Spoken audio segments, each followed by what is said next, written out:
हम हैं, बाकी सब पानी कम है। हमने जो सोच लिया भाई सोच लिया। मैं अपनी सोच क्यों बदलूं? मेरा जो अपना बिलीफ सिस्टम है भाई, मैं किस लिए बदलूं अपनी सोच? वाई? मैं हमेशा सही सोचती हूँ, बस this is problem. Belief system की बात कर रही हूँ मैं। आप सुन रहे हैं विजय श्री अत्री को। माइंडफुलनेस मेंटल हेल्थ कोच हूँ, न्यूरो लिंग्विस्टिक प्रोग्रामिंग पे काम करती हूँ, उसी से लोगों की मदद करती हूँ। मेरी पिछली वीडियो में मैंने आपको बताया था कि कैसे हमारा बिलीफ सिस्टम हमारे दिमाग को ताकत देता है, हमारे सबकॉन्शियस को कॉन्फिडेंस देता है। मेरी आज की वीडियो में मैं आपको बताऊंगी कि बिलीफ सिस्टम को चेंज करना क्यों जरूरी है और किस चीज का ध्यान रखना जरूरी होता है बिलीफ सिस्टम को फॉर्म करते वक्त। उससे पहले सब्सक्राइब कर लो और वीडियो को ना एंड तक सुनना। एक कहावत सुनिए ना, आधा ज्ञान विष के समान, तो पूरा ज्ञान लेके जाओ ना।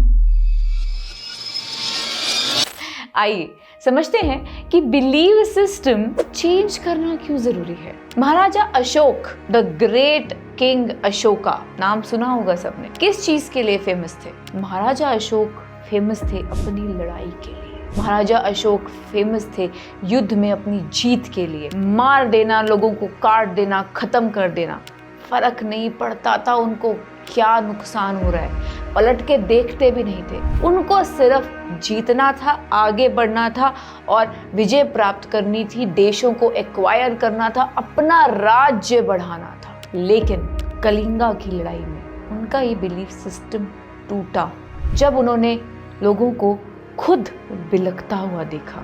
जब उन्होंने देखा कि कैसे खून बह रहा है नदी की तरह, कितना नुकसान हो गया, तब उनको वो सारे युद्ध याद आए जहां पे उनका सिर्फ एक बिलीफ सिस्टम था, लोगों को मारते चलो, फर्क नहीं पड़ता, आगे बढ़ो, हमें तो विजय प्राप्त करनी है, हमको तो देश लूटने हैं, देश जीतने, हमको तो युद्ध करना है, अपना साम्राज्य बढ़ाना है। वो सब युद्ध उनके दिमाग में ना एकदम से ना सामने फ्लैशबैक में सामने आ गए। वो कलिंग की लड़ाई महाराजा अशोक के लिए एक टर्निंग पॉइंट थी। वहां से उनका एक बिलीफ सिस्टम चेंज हुआ। उन्होंने युद्ध त्याग दिए, उन्होंने मार काट, लड़ाई झगड़े सब त्याग दिए। वहां से बिलीफ सिस्टम ब्रेक होके चेंज हुआ। उन्होंने बौद्ध धर्म अपना लिया, साइलेंस, शांति अपना ली और उन्होंने बोला अब से कोई युद्ध नहीं, समाज का उद्धार करेंगे, हम अहिंसा की बातें करेंगे। Change of belief system. Belief system ना नेगेटिव भी हो सकता है, पॉजिटिव भी हो सकता है। क्या सोचने की जरूरत है? आपका बिलीफ सिस्टम आपको लाइफ में आगे लेके जा रहा है या पीछे खींच रहा है? आपके उस बिलीफ सिस्टम से आपका या आपके आसपास में किसी का नुकसान तो नहीं हो रहा है?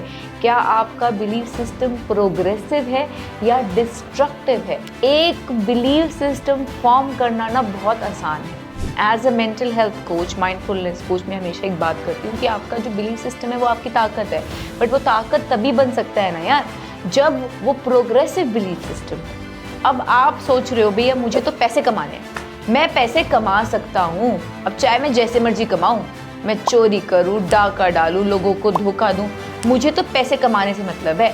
I can earn an amount of money, I can be millionaire, billionaire. पैसे कमा कैसे रहे हो?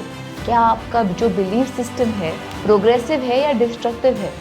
पैसे तो कमा लोगे, बट कितने लोगों का नुकसान करके, कितने लोगों को हर्ट करके, किस किस को परेशान करके? क्या ये परमानेंट है? नहीं। Be flexible in your belief systems. और अगर आपका बिलीफ सिस्टम प्रोग्रेसिव नहीं है, अगर आपका बिलीफ सिस्टम आपको जिंदगी में आगे नहीं लेके जा रहा, आपकी वजह से लोगों का नुकसान कर रहा है, अगर आपके बिलीफ सिस्टम में कहीं ना कहीं सिर्फ सेल्फिशनेस है, इसको चेंज कीजिए। मैं तो ऐसा ही सोचता हूँ, मेरा तो ऐसा ही मानना है, मेरा अपना, मेरे लिए, मुझे तो यही करना है, ये सेल्फ सेंट्रिक एटीट्यूड से बाहर निकलने की ज़रूरत है। Be flexible at your belief systems and change your belief systems. ज़रूरी है ज़िंदगी में आगे बढ़ने के लिए। प्रोग्रेसिव बिलीफ सिस्टम से लाइफ प्रोग्रेसिव बनती है। अपना भी भला करोगे, दूसरों का भी भला करोगे। पेट भर थोड़ी बनना है, पेट भर तो जानवर होते हैं। हम इंसान हैं, इंसान के इस जन्म को थोड़ा सा तो हमें जस्टिस करना चाहिए। जुड़े रहिए अल्फा माइंड्स 2.0 से और अपने बिलीफ सिस्टम्स को फ्लेक्सिबल रखिए, प्रोग्रेसिव बनाइए और आगे सीखने के लिए सब्सक्राइब ज़रूर कीजिएगा।